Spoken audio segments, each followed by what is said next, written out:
Just finished a rehab property for one of my buy and hold projects. We're about to go inside and check out the final outcome.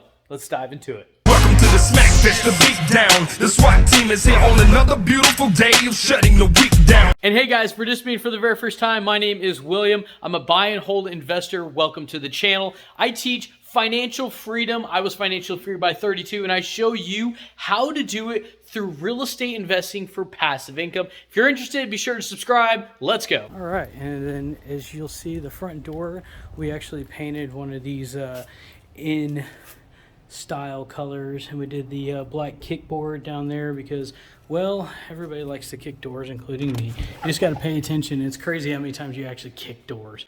All right, so on the inside, every square inch of this house was painted. It is now a 7-bedroom, 3-bath house. When we bought it, it was a 5-bedroom house.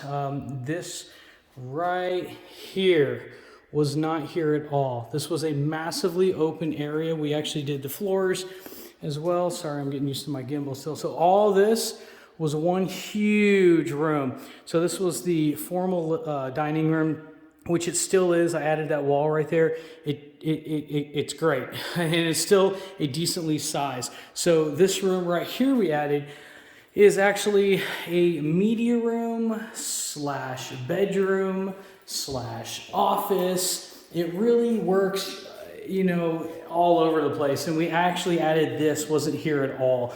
So we added this as well. And then everywhere in this house, I put ceiling fans. You can see that you still have like what I call the pot lights. You still have those, there's 4 of those. And I always added ceiling fans to everything because, well, if it was my house, I'd want ceiling fans in there.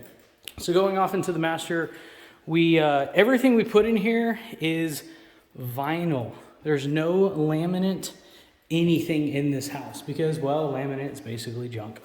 It's just not waterproof. So this isn't a flip, this is a buy and hold property. We turned it into 7 bedrooms. I'll show you how we made that bedroom. I'm gonna show you how we did another one here in a minute. So in here, what we did was we painted the trim white here. We added granite countertops because there was no granite at all in here. It looks a lot better. These were like the old school orange color, and we did white, and then we also added the dark pools just because it's in style. This was gold, this was gold, this was gold, this was gold. You get the idea. We went through and we ungolded the house. We had to tear out this entire shower here, and we redid this from scratch. We put this gorgeous piece of glass here. We extended it a little bit, and we actually don't have to have a door here now because I think it's gonna be far enough in, and the shower head hits the corner where it's not gonna be too much of a mess. And because, let me tell you why we had to do that. It's because when we bought this house, the people that did that shower put the tile on sheetrock. So it was literally molding, it was literally falling off, it was a disaster. You could have probably taken a shower in there for another couple weeks, and then, you know, the walls are just gonna start falling while you take a shower. So, you know, I hope you're quick on your feet, you know. So my contractor's like, I got really bad news. This entire wall is sheetrock. Let me guess that the next wall is gonna be sheetrock too, and he tore into it. He said, sure enough it is. Everything was falling apart because, well, they cheaped out, didn't do it correctly the first time, and I had to redo that shower. Non-waterproof material inside a water enclosure. Show me what they did. So they used regular sheetrock, not even the waterproof sheetrock, to hold tile, and then they used wood instead of either cinder blocks, which you can use wood inside a shower as long as you're using a shower pan liner and waterproofing it. But this is why you don't do this. And what's that happen? It gets wet and it gets moldy, and then everything starts falling apart, basically? I mean, you can see mold already starting. Technically, over time, I'm sure they didn't use the shower often, but over time, after this rots through, you're also going to have black mold and all sorts of things you really shouldn't be breathing, and you have it inside of your own house. So yeah. Sheetrock right there. Yeah, so even right here, there should be a shower pan liner underneath the tile that rounds up over the wood to protect the wood. And there's obviously not. Yeah, and go down this front side. Where there's sheetrock. Where there's more sheetrock. So, I mean, it's just a compound issue that I don't know. This is It's a DIY job gone bad. yeah, it was a let's fix it quick and pretty, but not do it the right way, just so nobody knows that it's done wrong. All right. So that shower was not in the budget at all. But this right here is the master closet. The only thing I had to do in here, all the girls love this closet. The only thing I had to do in here was put this floor, and this floor had to, there's no gap under here. All this had to be disassembled and taken apart, and all this had to go completely under, and then we had to put all this back together. And then this paint is the only paint we didn't do in the house. This is not painted behind any of these runs, any of these. So we had to put this back exactly the way it went. So this floor was a massive pain in the butt, but it came out good. It was worth it. So all the walls are painted, all the doors are brand new, all the hardware is brand new. The pickets, I call them pickets, these little things here, we're all white, you know, the 80s, 90s style.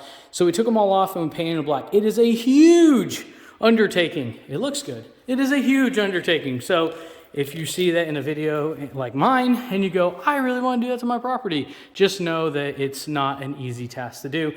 Could have painted this right here, but decided we don't want to, just in case somebody actually wants to light a fire in there. It, you know, won't turn our white or gray terrible. All this was orange. I painted it all white, all new appliances, hard pools. The floors are the original tile. They have like wood looking tile. They're kind of weird, but when this was orange and this was orange like it is now, it looked terrible. Now, once we did it white, it actually comes out pretty good. This was the only place in the house that had this granite. So I had to contact a granite guy and actually figure out what kind of granite it is and how can I match it in the rest of the house. Didn't do anything here but paint. It's the laundry room. And turn this around. Oh, my gimbal. Here it is, kind of. All right, I am not a gimbal pro. All right, this is the walk-in closet. Didn't do anything but paint, and they had a bunch of like stick stuff on this. It looked terrible. We tore it all out. Anyways, let's go upstairs because I'm gonna show you where I added the other bedroom, and I forgot I got one more. There's a lot of bedrooms in here. Sorry, not a gimbal expert. All right, like I said, we have a ceiling fan right there. We added in every one. This is one of the smaller bedrooms in the house. And this is the bathroom here. If I can turn this, there it goes. We added granite here. We did the nice square sinks, painted that white, replaced every single toilet with a special type of toilet with no flapper. It'll never run, ever. Super, super, super cool.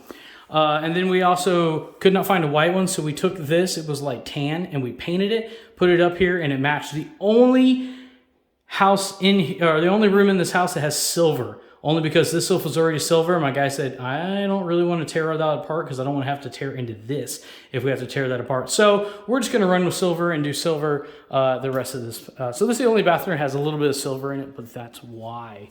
Okay, so I'm going to go upstairs and tell you why I did what I did. So I like this floor. I wanted to run it all up and down here and all upstairs, except for the cost was astronomical and it was not worth it. So I went to Home Depot, I went to Lowe's, I got some prices. I think I ended up hiring, I think it was Lowe's for the carpet on this. And they came in here, knocked it out in a day and a half. It was like $2,000, I believe, for the carpet. This is a 3,300 square foot home, and the rehab cost on it was just about $50,000. It needed every square inch of this place fixed. The most important thing is I only have about $110 a square foot on this house, all in. So the numbers, even though the rehab was a little bit more extensive than I wanted, the numbers actually panned out to be okay in this property. The rent on this house is going to be through the Section 8 program. At least that's how I have it set up right now. So we'll go in the numbers a little bit more in another video, but this house should do pretty well in the numbers. And but this video is more about kind of the rehab, what it looks like after it's done. I'll throw some before pictures up, and This is a huge bedroom. All the bedrooms in this house are pretty big.